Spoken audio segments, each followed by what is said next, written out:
और अब देख लेते हैं 5 मिनट में 25 खबरें। प्रधानमंत्री ने आज दिल्ली में बीजेपी संसदीय दल की बैठक में हिस्सा लिया। सांसदों को संबोधित करते हुए पीएम ने कहा, सभी सांसदों को अपने क्षेत्रों में खेलों को बढ़ावा देना चाहिए। कांग्रेस नेता राहुल गांधी जम्मू कश्मीर के 2 दिनों के दौरे पर हैं। आज दूसरे दिन उन्होंने गांदरबल के खीर भवानी मंदिर में पूजा अर्चना की। पेगासस मामले से जुड़ी 9 अर्जियों पर सुप्रीम कोर्ट में आज सुनवाई चल गई। मामले में पत्रकारों, वकीलों, सामाजिक कार्यकर्ताओं और एडिटर्स गिल्ड ऑफ इंडिया की तरफ से अर्जियां दायर कर एसआईटी जांच की मांग की गई है। सुप्रीम कोर्ट के वकील और बीजेपी के पूर्व प्रवक्ता अश्विनी उपाध्याय और 4 अन्य लोगों को पुलिस ने हिरासत में लिया। इन पर जंतर मंतर पर रविवार को प्रदर्शन में मुस्लिम विरोधी नारे लगाने का आरोप है। जम्मू कश्मीर के शोपियां में सीआरपीएफ टीम पर आज सुबह आतंकियों ने हमला किया, एक जवान घायल हो गए। राजस्थान के राज्यपाल कलराज मिश्र आज से 4 दिनों के दिल्ली दौरे पर हैं। वो राष्ट्रपति, उपराष्ट्रपति और प्रधानमंत्री से मुलाकात करेंगे। इसके अलावा गृह मंत्री और रक्षा मंत्री से भी मुलाकात करेंगे। हड़ौती में बाढ़ से बर्बादी का जायजा लेने के लिए आज दिल्ली से केंद्रीय टीम आएगी। ये नुकसान का सर्वे करेगी, जिसके आधार पर केंद्र राहत पैकेज की घोषणा कर सकता है। सोलर कारोबार में रिलायंस ने बड़ा निवेश किया है। आरआईएल की subsidiary Reliance new energy solar ने अमेरिकी कंपनी एएमबीआरआई में $5 करोड़ का निवेश किया है। एएमबीआरआई एनर्जी स्टोरेज के कारोबार में है। भारत समेत दुनिया के सभी देशों से लोग अब उम्राह के लिए सऊदी अरब जा सकेंगे। वहां की सरकार ने सभी देशों के लोगों पर लगाए ट्रैवल बैन को 18 महीने बाद खत्म किया। 2 मिलियन यानी 20 लाख वैक्सीनेटेड जायरीनों को हर महीने उम्राह के लिए अनुमति मिलेगी। कोरोना से जूझ रही दुनिया के सामने एक और वायरस की चुनौती है। डब्ल्यूएचओ ने गिनी में मारबर्ग वायरस के फैलने की जानकारी दी।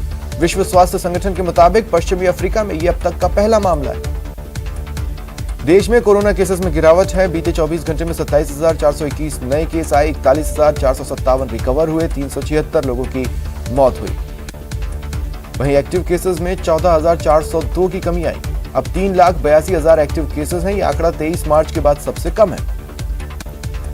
केरल में बीते 24 घंटे में 13,049 नए केस आए, 105 लोगों की मौत हुई, 20,000 से ज्यादा लोगों ने कोरोना को मात दी। राज्य में अभी भी 1,69,000 एक्टिव केसेस हैं।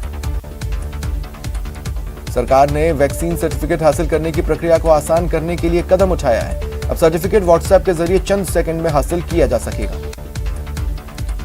जयपुर में जेडीए ने अतिक्रमण के खिलाफ बड़ी कार्रवाई की। मालवीय नगर के जगतपुरा में 10 बेशकीमती जमीनों पर हुए अतिक्रमण को ध्वस्त किया। भरतपुर के जयपुर आगरा एनएच पर बस पलट गई, 1 यात्री की मौत हुई, कई यात्री घायल हैं।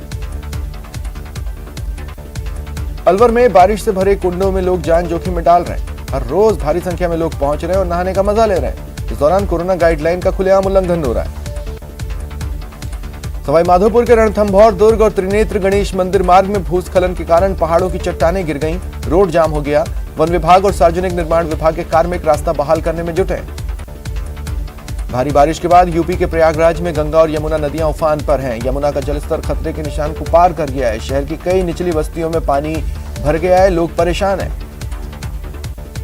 और वाराणसी में गंगा नदी उफान पर है। सोमवार को गंगा का जलस्तर खतरे के निशान को पार कर गया। वहीं प्रवाह की वजह से वरुणा नदी भी तेजी से उफनाई है। तटवर्ती इलाकों में रहने वाले 10,000 लोग मुश्किलों में घिर गए। देश के 75वें स्वतंत्रता दिवस को लेकर तैयारियां तेज हैं। बाजारों में तिरंगे, झंडों और ब्रेसलेट की बिक्री शुरू हुई। हालांकि कोरोना का असर दिख रहा है। कानपुर के कारोबारियों का कहना है इस बार कारोबार में 50% तक की गिरावट है। गया के प्रसिद्ध सीताकुंड परिसर में चित्रकला प्रतियोगिता का आयोजन हुआ। कई स्कूल के छात्रों ने इसमें हिस्सा लिया। बड़ी बारीकी से सीताकुंड की मनोहारी छवि और उसकी महत्ता को कला के रंगों से साकार किया।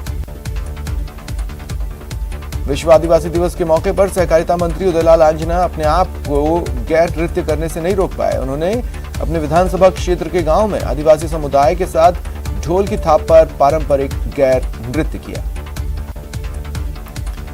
विश्व आदिवासी दिवस पर कोटा में कई कार्यक्रम हुए। रंगकर्मियों ने किशोर सागर तालाब की पाल पर नुक्कड़ नाटक का मंचन किया और आदिवासियों की कला संस्कृति विषय पर बड़ा संदेश दिया।